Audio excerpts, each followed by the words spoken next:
Hello guys, Alan here and welcome to my channel Alan Architectural. So in this video it's going to be like a tutorial on how we can be able to complete from start to finish a full working drawing inside of REVIT. And the amazing part is that we would be using REVIT 2025 for this tutorial, for this purpose only. So I've had several comments by people where they'll be telling me we want to know how we can be able to complete a full working drawing and a shop drawing inside of REVIT. So this video is the video for you guys. All right, so I'm going to start off. I'm going to be using a sample project on which I'm even supposed to complete for a client, and I'm going to be using that for this tutorial, so you guys can just sit back and follow along. It's going to be very short and it's going to be quick. I'm going to divide this video into parts so you guys can practice and make sure you make notes and learn inside of everything I have to teach in this series or in this tutorial. So you can drop a comment if you have anything to add to whatever I'll be teaching in this video, and I'll do well to respond to each and every one of you. So I'm going to start off without wasting much time. I'm going to start off. So this is REVIT 2025. This is how the background kind of feels like.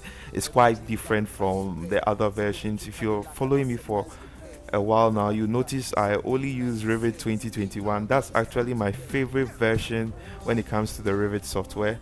So I'm going to start off. So I just opened my software app and I'm going to open the file app we'll be using for this tutorial. So this is the file, so I'm just going to click on that to open this app, and it's just going to take a couple minutes to open up, not too long.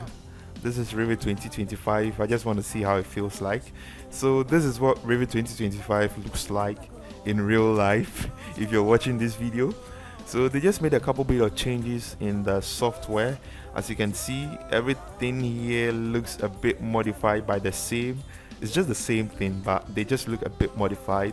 So you can see it in there, and you can see they've added this PDF export also. I'll be teaching you guys how you can make very good use of that when we get to the part where we'll be turning our project into PDFs, or we'll be printing from a printer. So we will be making very good use of this tool right here. And you can see they've changed 3D. I really use the REVIT a lot, so I can tell when something is being changed. So you see they've added a little bit of modification to our 3D tool right here. They just made the door yellow. That's what they did. They just made the door yellow. That's what you can see over there. And when you move straight into the properties panel, you can see we have this A to Z over there. It's just coordination. It's just to arrange everything you have in the properties panel alphabetically, or maybe if you want it in an alphabetical order. That is just the purpose of this tool right here. And when you move to this toolbar right here, this ribbon, you can see in there we still have our scale exactly where it has always been. And now guys, make sure you always check your scale. Make sure it's in the default scale by 1 in 100. When you're going to do a working drawing, it's advisable that you do that working drawing in 1 in 100, unless maybe you're working with the site plan or you're working in the block plan, what most people call the master plan professionally. So in the master plan, we usually change the scale to 1 in 200 or 250. It depends on whatever you want. But with the site plan, we usually do that 1 in 2500 or 1 in 2000. So you'd have to make sure, as for plan, when you're working on plan, you make sure you have everything to the scale 1 in 100. And you can see my project browser, I have my first floor. So you can see the first floor is what's opened in here. We have a family area, we have a bedroom right here, and this washroom is for this bedroom right here. We have a balcony for the master bedroom, and also a walk-in closet and a master bedroom bathroom. So you can see in here we also have the study area in here. We have a study area, we have the circulation area, bedroom, family area. So I'm going to open my ground floor plan. Feels a little bit soft. This is my first time actually using the REVIT 2025. It kind of feels weird for me. So this is our ground floor plan we've opened up right now. So we have our ground floor plan opened. So this is what we have in here. Now this model you see right here is a 2-story building but it's a 3-bedroom house. All right, it has 1 bedroom on the ground floor and 2 bedrooms on the first floor. So you can see that in here. On the first floor we have a master bedroom right here, and we have a bedroom also here as well. All right, and on the ground floor you notice we have a main bedroom here. Now this is just a staff quarters. All right, it's just a staff quarters for anyone also living with the occupants in this building. All right, so I'm going to head straight into the 3D view so you guys can see what I'm talking about. So you can see in there, this is our building we have in here. So it's just a 2-story building. You can see in the facade right there. So I'm just kind of panning around a little bit, pivoting so you guys can see what I have in there. All right, I just finished modeling out this building right here. All right, so if you've been able to watch every video on my channel, you'll be able to model a simple building just like this. All right, so this is the roof plan. So I'm going to cancel this out of the way, and I'm going to go into the parapet beam level. So this is the roof plan we have in here. So you can see we have a tank, 2 tanks at the top, and we have this roof over here which inclines to this area. All right, so it's just the ground floor plan, and we have the first floor plan. So I'm just going to move this to this side. I'm just going to move this to this side. I want the ground floor first, and I also want the first floor to follow, and also the roof plan which I have in here. So you can see in this in the project browser we have the ground floor plan, we have the first floor plan, and then the roof beam level. That's actually the roof plan. All right, so we are going to start off by placing in our grids, which is very, very important. So we are going to start off with the grid lines in this video. So I'm going to go straight into my ground floor plan. When I head straight into the ground floor plan, to find my grid is just right here. Make sure you're in the architecture tab, and then you just hit on your grid right here. The shortcut is GR, and then you have the grid in there. So you can just click on that, and we have our grids in there. So we are going to place our grid. So we are just going to click in there, move this upwards a little bit. Now I'm going to move this. I'm just going to click on it and click on this circular. You see something like a round stuff, just a round circle on top over there. That's what you have to click to actually move this grid line. All right, so you can see I'm just clicking on that to move that in a little bit. It looks quite further away than this side, so I'm just trying to balance everything in here. So now the amazing part about Revit is that when you click on this grid line right here and you name it A, all right, you name it A. Now make sure every alphabet or everything you put in the grid circle, all right, is going to be an alphabet. It's going to be an alphabet in a capital caps lock. Make sure it's in the capital form. All right, so we're just going to click on that. Now when you put it A here, Revit automatically registers that you've input an alphabetical order. So anytime I'm going to place in another grid line, it's going to follow suit. So this is A, and it's going to follow suit by B. It's going to follow suit just like that. All right, so you can see in here. Now make sure when you're placing this grid line, actually when you're placing this grid line, now I want this grid line to follow this wall right here, this wall right here on this washroom. I want it to be centered in there. So when you move the mouse pointer in there, you notice it's kind of creating a hyphenated line in between the wall. That is exactly where you have to click. So I want it to be aligned with this grid line also. So I'm just going to probably gauge and make sure it's in the center of that wall and also aligned with that grid circle as well. Then I click right there. You notice it's automatically gave me the B. So I'm going to wait. You notice I have this hyphenated line right there. I'm just going to click right there, and there we go. So we are going to create more grid lines, multiple grid lines. All right, so we're going to start off. That's A we have in there, and we have our grid line B. So you guys, I'm sure you guys get what we are doing right now. I'm just placing in the grid lines in there.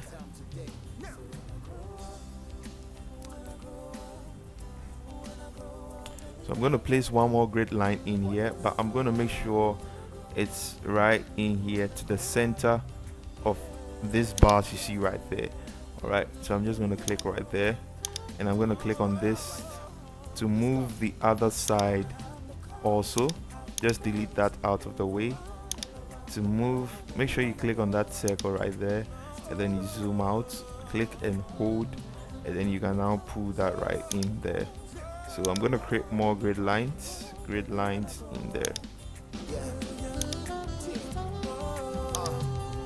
Life is full of opportunities. Take it as it comes. I was once walking on the street. Now here I am, money and fame. And it feels good to be a man. Alright guys, so we've created our grid lines. Now one more thing, I want us to head straight into the first floor, and we will have to place one more grid line in here as well, but I would like to use the roof plan to do that placing. Yes, so we're going to place one more grid line in there as well.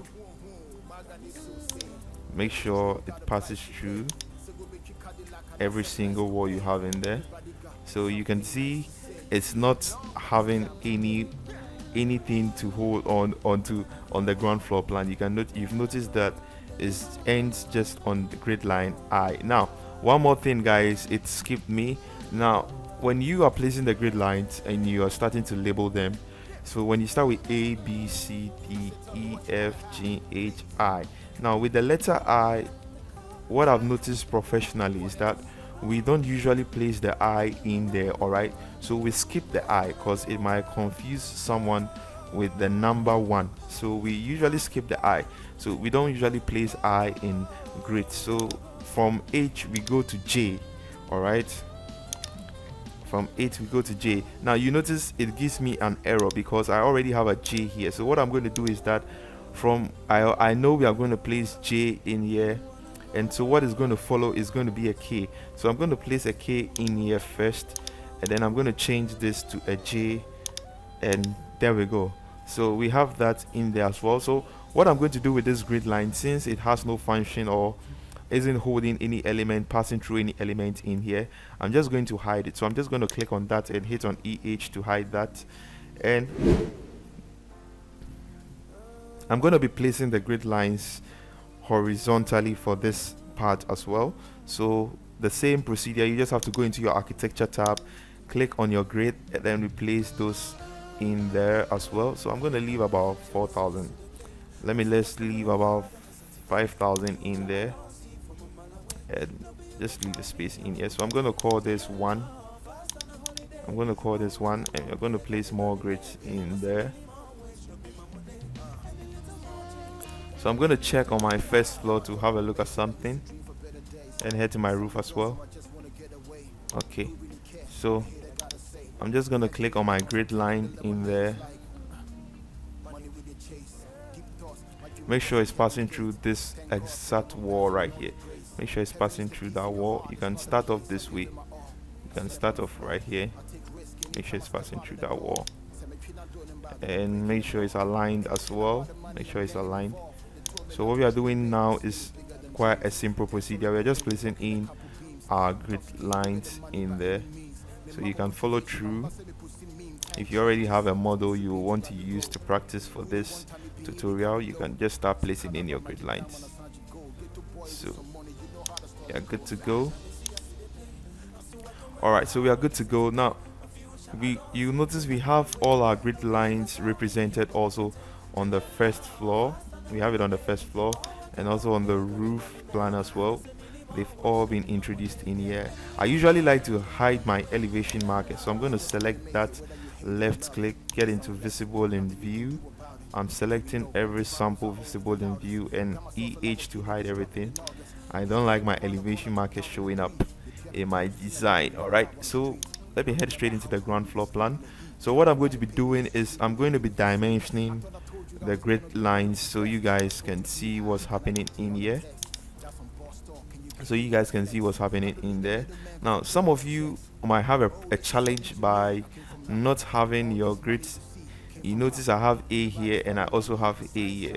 Now when you click on any of the grid lines, alright, and then you get into the edit type properties, when you click on this, when you move into the graphics tab, alright, the parameter of the graphics tab, you see in here plan views and 1 default and end to default. Alright, so most of you are going to have by default just one check. Alright, so when I uncheck the second one, I'm going to enter that, and you guys are going to see it actually removes all the other parts in there. So the other ends don't have the grid circles represented in here. Now you notice it has this here and doesn't have it here. That's because I started to create, if you remember, from this side to this side. So it actually picks the first click as your main part. Have you seen that? So I'm going to click on any of my grid lines, get in there and make sure I check that, and I hit on OK, and all of it comes back to normal, which is perfect. So we are going to start dimensioning. So I'm going to click on the dimension tool right here. When you get right into this ribbon, it's just right here, this tool right here, align dimension, DL. So I'm just going to click on that, and I have created my own personal dimension line, which I duplicated and I created by myself. So I'm going to use the diagonal 2.5 Arial for this, but I'm going to also use my personal one as well. So I'm just going to use the diagonal 2.5. I'm going to start off. Now the first dimension you are always supposed to do is from the first grid to the last grid. That's the first dimension you're supposed to pick. So that's what I've picked in here. So I'm going to do the same thing.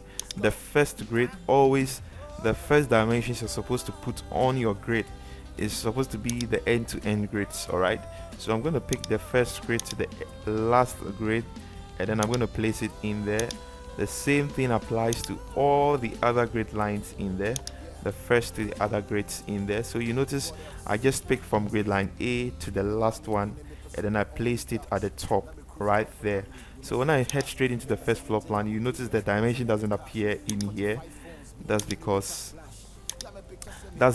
it doesn't, it's the dimension is view oriented. All right, it's just view specific. So any dimension I dimension here is not going to appear, unlike the grid lines which appears on every other thing, which is supposed to, but with the dimension it's just view specific. All right, so now we are going to take off with the next dimension we are supposed to make. So you just have to click back on our dimension too. So the next dimension line or grid that's supposed to come on your grid is actually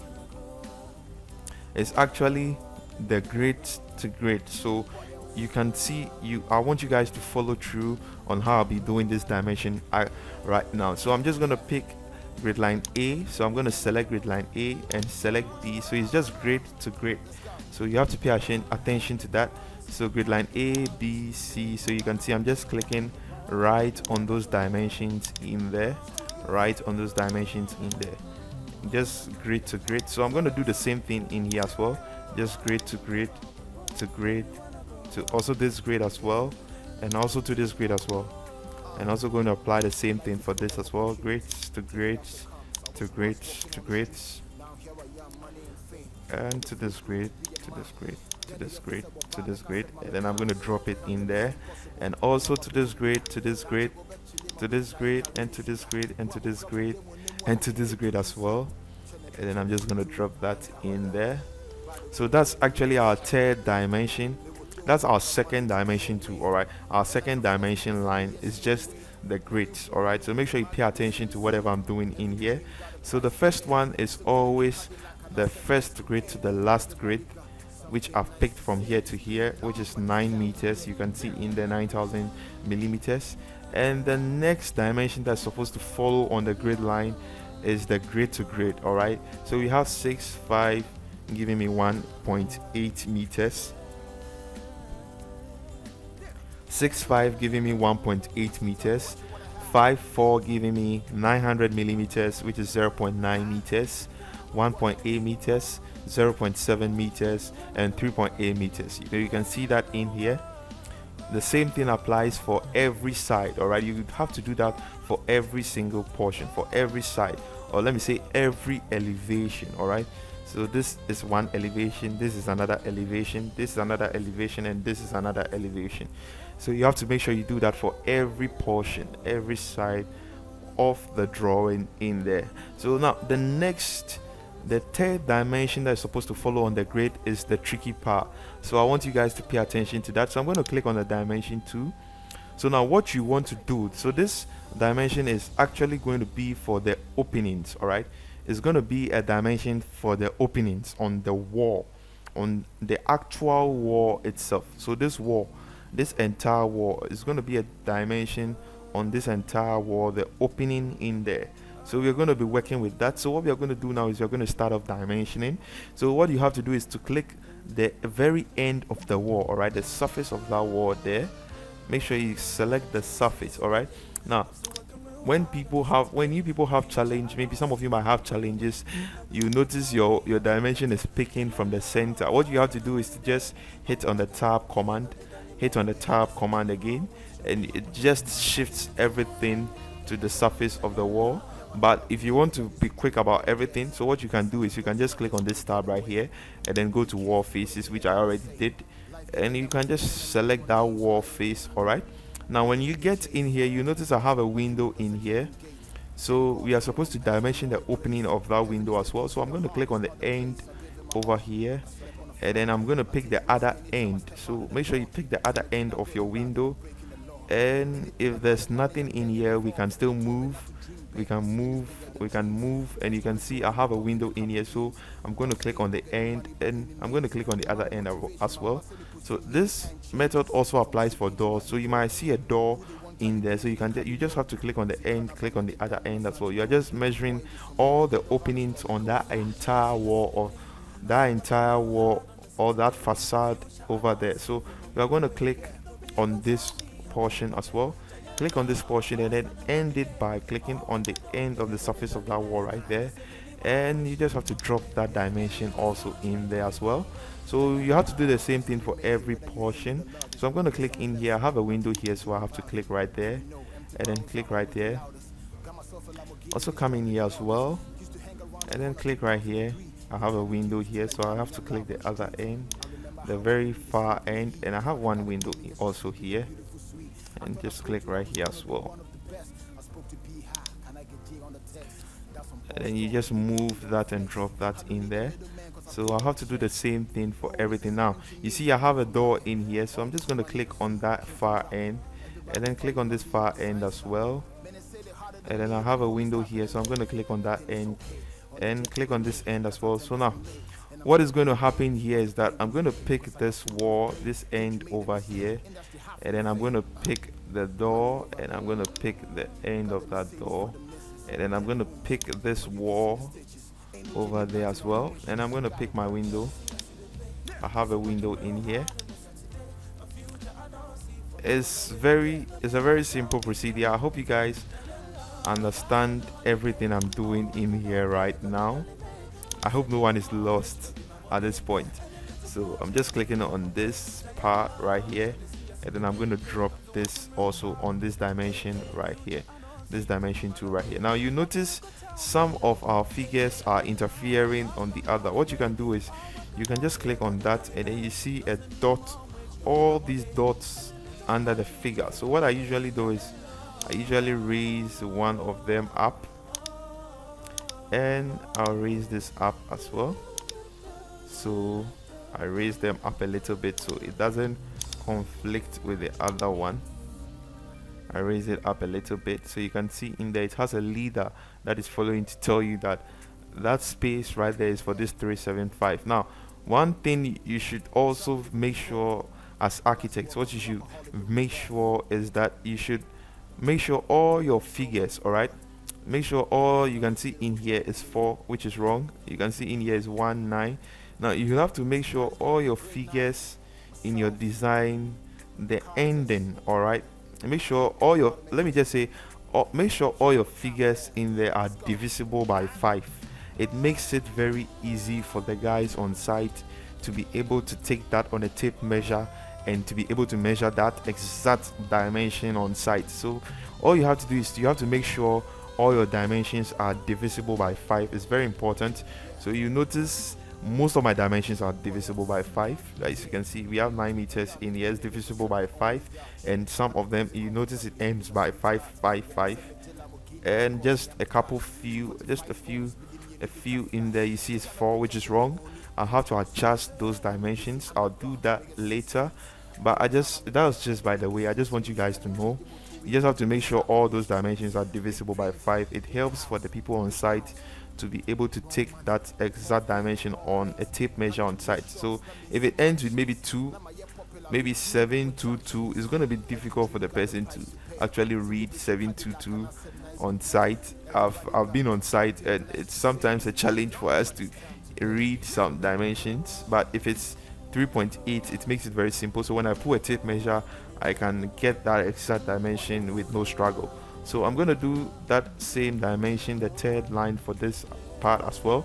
So I'm going to click on this, and then you just take the outside surface of the wall right there and come and pick in here, and then you just have to pick in here as well, and you just have to pick also here, and we have our main entrance door in here, and we can just click on this wall, the surface outside, and we click on that wall, and we put that also in here as well. So I hope this doesn't conflict with that one. Let me move this up a little bit. Oh, it doesn't. All right, so we've now dimensioned all our grids, or we've placed all the necessary dimensions on the grid lines. We just usually professionally, what I do professionally is just have 3 dimensions. Some architects can usually do 4.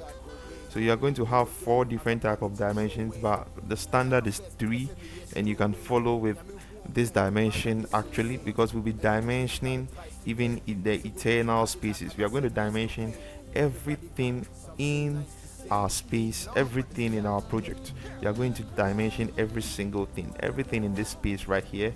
We are going to be dimensioning everything. So I'm going to do the same thing for the first floor. So just like what we did on the ground floor, grid to grid, and it's in there, grid to grid, and it's also in there as well.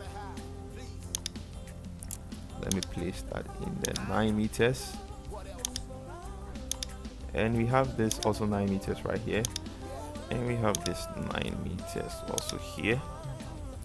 And what we can do now is just grids.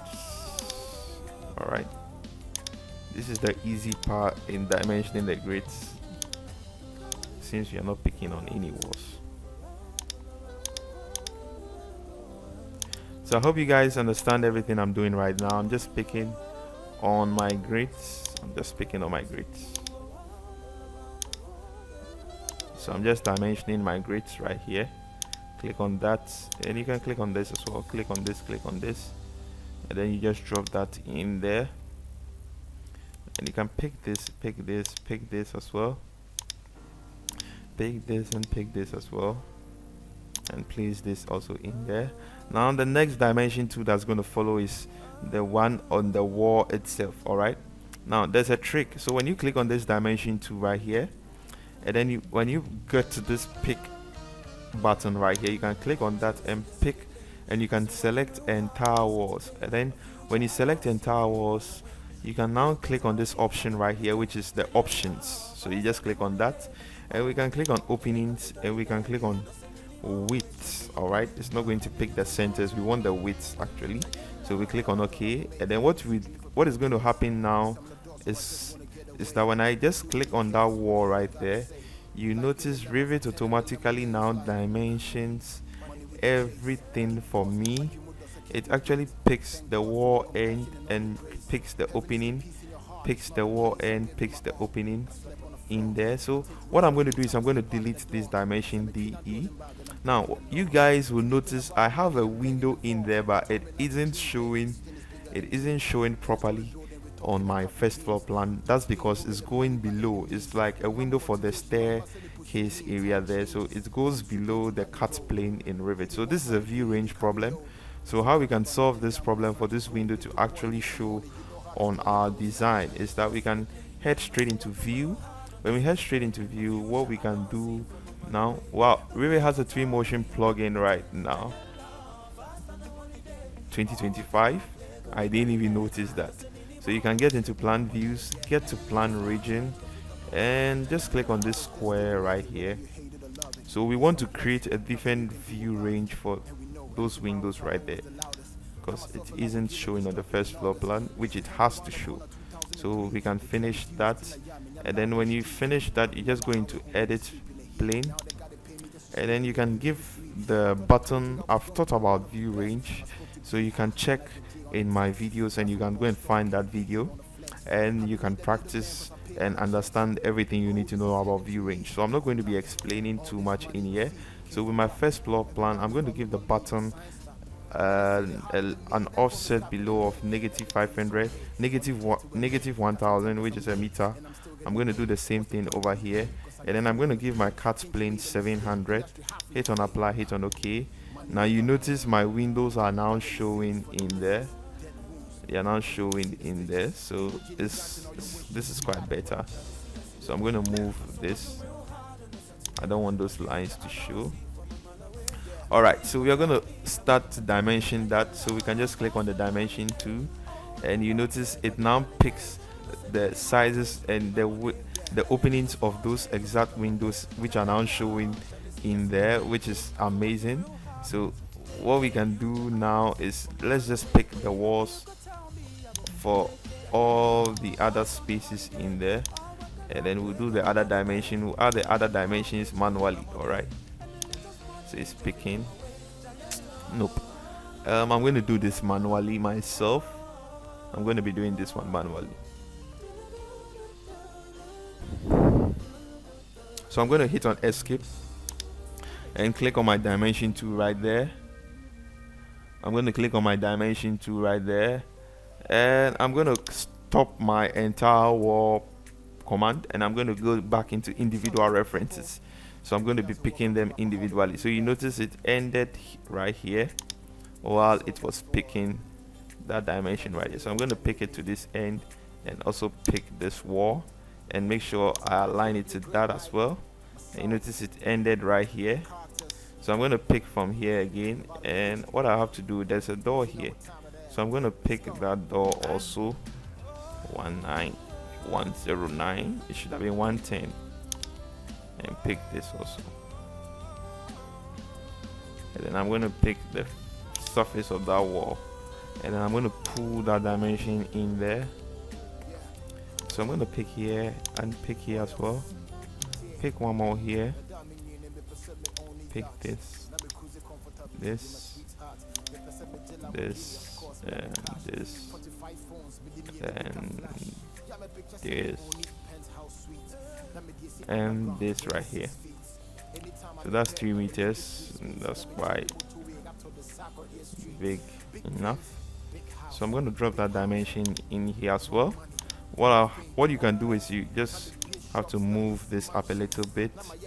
You have to make sure you present a very neat work, so anyone that picks up the drawing can read every single dimension in there. We don't have to struggle. So we have all that in there. All right, so we're going to do the same thing for our roof as well. We're going to do our roof, but with our roof it's quite simple. It's not too tricky because we don't have too much stuff in there. And with our roof, I'm going to do that now. Let me just make sure this is aligned to that. Perfect. So I'm going to dimension our roof. Click over there. So you notice this dimension is constant, so I can decide not to do this grid to grid on the roof because it's actually the same thing. It's constant, right? Nothing changes, but let's do it for doing sake. So we just have to click on this, click on this. Nope, let me delete that dimension out of the way. Pick this up, click on this, click on this, click on this, and it just follows through just like that. I'm going to end this here, and this is actually following through just like that. So what I'm going to do is, I'm not going to dimension all this, I'm just going to do it for this side. All right, so what you can do is you just have to click on the far end of that wall right there, and then you click right here, and then you can come and click right here, and then you dimension that. So just from the wall end to the other wall end, and you can put that dimension in there, and you can do the same thing for here, just the wall end to the other wall end. That is if there's no interference or there's no intruding or extruding of the wall, the facade over there. So you can see in this facade, it gets in here, it goes here, comes here. That's why I picked from the end here, picked from the end here, and picked from here. All right, I need to move this in a little bit, and then I can click on that dimension and then pick from the far end of the wall and pick from the other far end of the wall to see that dimension in there. So I did grids and grids for this one. Okay, so the far end to this far end, I'm going to pick that one, and then I'm also going to pick the far end to this end, this side of the wall, and to this side as well, and then I'm going to drop this one in there as well. So we are done with our roof. What we have to do is make sure you save, Control S to save the project.